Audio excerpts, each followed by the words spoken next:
খাবার খাওয়ার সময় হলে খাবার রেডি, সবাই খেতে চলে আসো, এই কথাটা বলবেন না। বিশেষ করে আপনার সন্তানদের সামনে তো এই কথা কখনোই বলবেন না, কারণ আপনার পরিবারের সদস্যরা কোনো অতিথি নয় যে আপনি খাবার রেডি করে সবকিছু গুছিয়ে টেবিল গুছিয়ে তাদের ডাকবেন।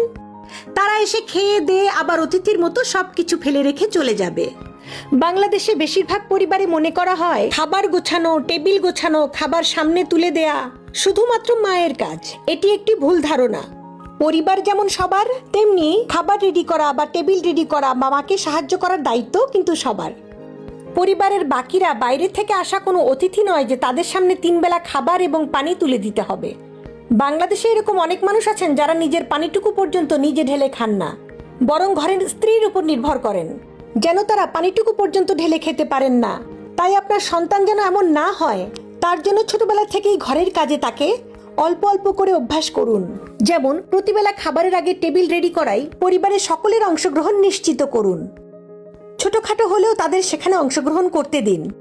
যেমন কেউ পানির জগ ধরবে, কেউ পানির বোতল নিয়ে আসবে, কেউ খাবারের প্লেটগুলো নিয়ে আসবে, কেউ বা তরকারিটা